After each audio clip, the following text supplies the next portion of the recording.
Hello बच्चों, welcome to our lecture 3। और आज हम स्टार्ट करने जा रहे हैं अपना topic physical change and chemical change. हमने पहले के टॉपिक्स देखे थे, जैसे properties of chloride, heterogeneous, homogeneous mixture, सब देख लिया था हमने।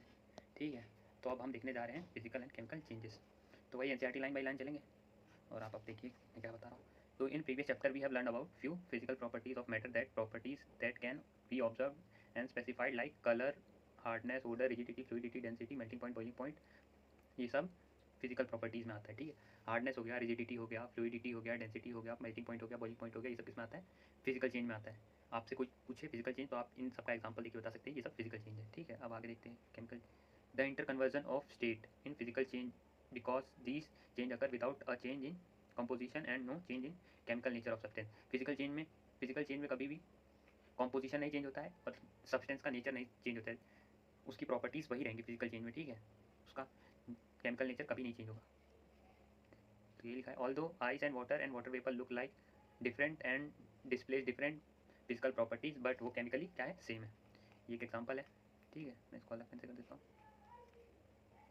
Although ice and water vapours look different but display different physical properties. ठीक है, आइस हमारी सॉलिड है, वाटर हमारा पानी है और वाटर वेपर्स हमारी गैसेस टाइप में आ जाता है। ठीक है, तो फिजिकल प्रॉपर्टीज तो डिफरेंट होगी, पर केमिकली तो पानी रहता है, तो वो केमिकली सेम रहता है। ये लिखा है, both water and cooking oil are liquid but the chemical character. अब इधर आगे केमिकल प्रॉपर्टीज़ की बारी। ठीक है, केमिकल प्रॉपर्टीज़ में डिफरेंसेस बताए गए हैं क्या होते हैं। Are different, their difference in odour मतलब उनकी स्मेल अलग होती है। इनफ्लेमेबल मतलब ऑयल जलाने पे जल जाता है, पानी जलाने पे नहीं जलता है।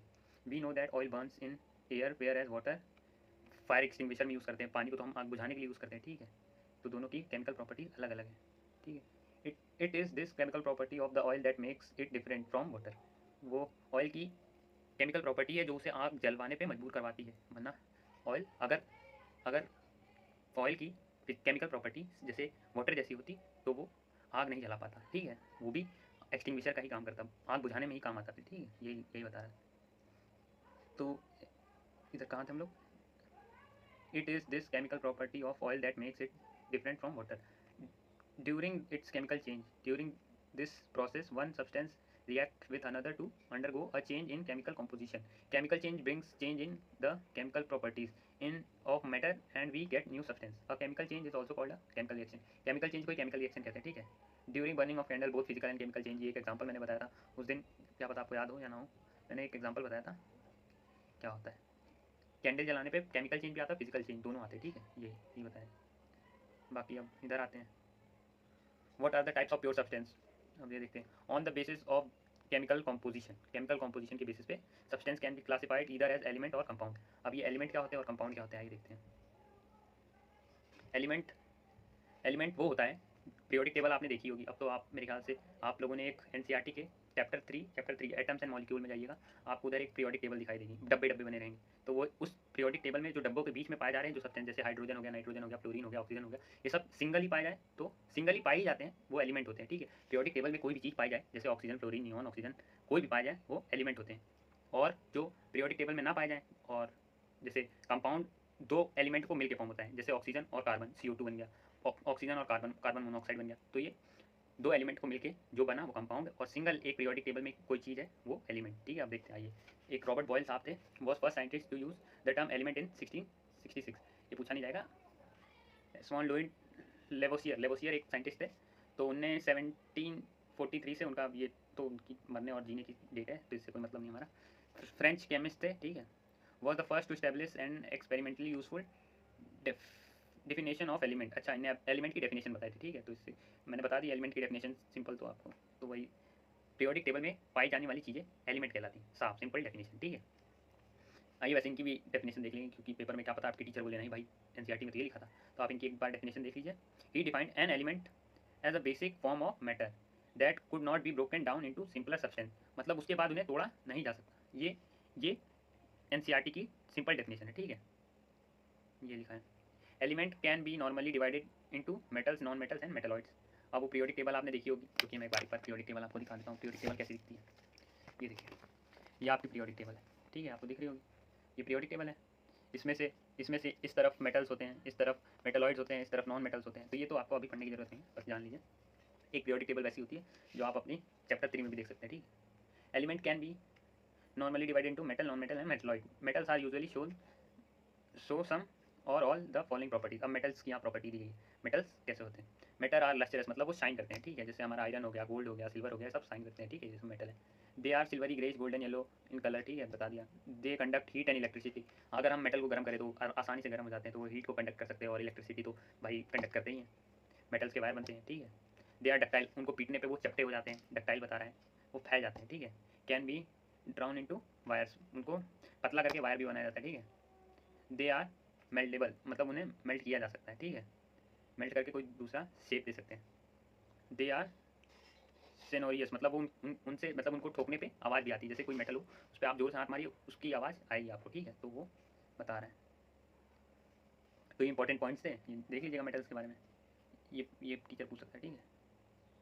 ये इसे इसे मार्क लीजिए, रेडी रहने देते हैं। For examples of metal are gold, silver, copper, iron, sodium, potassium etcetera. Mercury is the, mercury का एक एग्जाम्पल, एक्सेप्शन बोल लीजिए आप, या एग्जाम्पल बोल लीजिए, कुछ भी बोल लीजिए। मरकरी एक एक्सेप्शन है कि बाकी सब तो मेटल रहते हैं, पर मरकरी रूम टेम्परेचर पर लिक्विड रहता है, ठीक है। Mercury is the only metal, mercury is the only metal which is liquid at room temperature, ठीक है, तो इसे मार्क कर लीजिएगा, ये इंपॉर्टेंट है। अब आइए नॉन मेटल्स के बारे में जाने। नॉन मेटल्स क्या होते हैं? Non metals usually show some और all of the following properties. They are, ये भी जितने ये लिखे हैं पॉइंट्स, ये भी टीचर पूछ सकता है, ठीक है, तो ये इंपॉर्टेंट है। दे डिस्प्ले वेराइटीज ऑफ कलर, उनमें different different types of colour हो सकते हैं। नॉन मेटल्स की बात हो रही है, ठीक है। इसमें मेटलॉइड भी आ सकते हैं आपका, और नॉन मेटल्स भी आ सकते हैं। They are poor conductors of heat and electricity, वो जल्दी गर्म नहीं होते, ना इलेक्ट्रिसिटी कंडक्ट करते हैं। दे आर नॉन लस्टरस, मतलब उनमें शाइन नहीं होती, वो साउंडलेस नहीं होते, साउंड मतलब साउंडलेस होते हैं, मतलब एकदम साउंड खत्म नहीं हो जाती, वैक्यूम नहीं हो जाती, बस जितनी मेटल की साउंड आती है उससे कम साउंड आती है, ठीक है, नॉन मेटल्स में, या बहुत ही कम आती है, ये कहना चाह रहे हैं। और उन्हें मेल्ट भी नहीं किया जा सकता। फॉर एग्जाम्पल हो गया हमारा hydrogen, oxygen, iodine, carbon, bromine, ठीक है, ये सब एग्जाम्पल्स हैं। और अब आगे आते हैं, chlorine etcetera are some examples, are some elements having intermediate properties between those of metals and non metals and are called metalloids. यहाँ मेटलॉइड्स के कुछ एग्जाम्पल हैं, ठीक है। ये यार मेटलॉइड्स के एग्जाम्पल हैं हमारे कौन कौन से? Boron, silicon, germanium etcetera. Non metalloids के एग्जाम्पल हैं बोरॉन, सिलिकॉन, जर्मेनियम एक्सेट्रा, ठीक है, इसे याद रख लीजिएगा। बाकी इधर वो पीरियोडिक टेबल के बारे में बताएगा, तो पीरियोडिक टेबल अभी हम देख नहीं रहे, ठीक है, बाद में देखेंगे पीरियोडिक टेबल।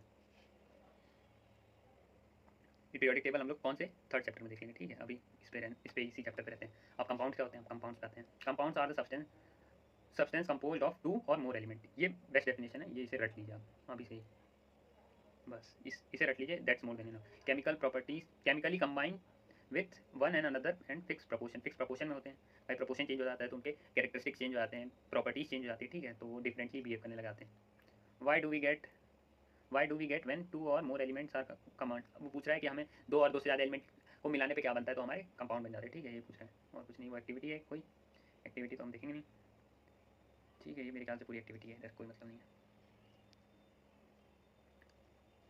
बाकी अब यहाँ से आते हैं, the gases obtained by group one, ये एक्टिविटी का कंक्लूजन है, तो इसे पढ़ लेते हैं। तो ग्रुप वन को हाइड्रोजन मिला था, वो कलरलेस होता है, ऑर्डरलेस होता है, एंड कंबस्टिबल होता है, मतलब वो कंबस्टिबल होता है, ठीक है। It is not advise to do the combustion test, उसे मतलब जलाने पे वो जलता नहीं है, ठीक है। For hydrogen in the class, ठीक है। The gas obtained by group two is hydrogen sulphide H2S। Hydrogen sulphide का फॉर्मूला बेटा H2S होता है, ठीक है, हाइड्रोजन सल्फाइड H2S, ठीक है। तो ये फॉर्मूला याद रख लीजिएगा, इसका किसका फॉर्मूला है? हाइड्रोजन सल्फाइड, टीचर पूछ सकता है, मैंने बता दिया। तो it is colourless but it smell is rotten egg like, मतलब गंध गंधहीन का मतलब ओडरलेस, रंगहीन, गंधहीन, स्वादहीन। देखिए तीन चीज़ें होती हैं, रंगहीन, गंधहीन, स्वादहीन। रंग मतलब कलर, गंध मतलब स्मेल, और स्मेल या ऑर्डर कह सकते, ठीक है, और स्वाद मतलब टेस्ट। तीन चीज़ें किसी भी, जैसे अभी हम अपना जब चैप्टर 3 पढ़ेंगे तो हमें बार बार ये तीन चीज़ें आएंगी, कलरलेस, ऑर्डरलेस और टेस्टलेस, ये सब चीज़ें आएंगी, तो ठीक है। इसका कलरलेस, ये कलरलेस होता है हमारा H2S, कलरलेस होता है, और रोटन एग की स्मेल होती है, मतलब सड़े अंडे की स्मेल आती है इससे, H2S से। तो you must observe that the products obtained by both the group are show different properties. जो हाइड्रोजन गैस थी उसकी कुछ अलग प्रॉपर्टीज थी, वो गंधहीन, स्वादहीन, रंगहीन थी, और जो H2S थी वो कलरलेस तो थी पर उसकी रोटन एग लाइक स्मेल थी, ठीक है, तो ये बताना चाह रहा है।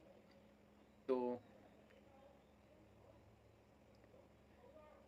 ये और कुछ इधर मेरे ख्याल से लिखा नहीं है का।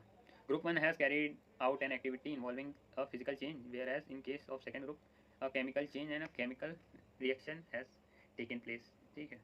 तो ये बता रहा है the material obtained by group 1 is mix with 2 substances and the substances given in the element, ठीक है। ये हमारी वो एक्टिविटी के पार्टी है, इसे हमारे कुछ काम करने।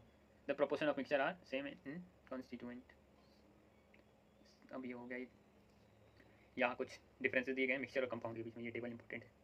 एग्जाम में सीधा ये पूछेगा difference between mixture and compound. अब आपको मिक्सचर एंड कंपाउंड के बीच में डिफरेंस मालूम होना चाहिए, ठीक है। तो अब आइए देखते हैं एलिमेंट एंड कंपाउंड्स। मिक्सचर क्या होता है, पहले पूरा मिक्सचर का पॉइंट देखेंगे, उसके बाद पूरा कंपाउंड्स का पॉइंट देखेंगे, ठीक है। तो आइए अब देखते हैं मिक्सचर क्या होते हैं। एलिमेंट्स और compounds just mix together to form a mixture और and no new compound is form. हमने कोई दो चीज़ें मिलाई, बस वो मिक्स हुई, पर कोई नया कंपाउंड फॉर्म नहीं हुआ। मतलब हमने, जैसे फॉर एग्जांपल मैं क्या बताऊँ, जैसे हमने Fe लिया, आयरन लिया और कॉपर लिया। आयरन और कॉपर को एक कंटेनर में मिलाया और उसे ऐसे ही रख दिया।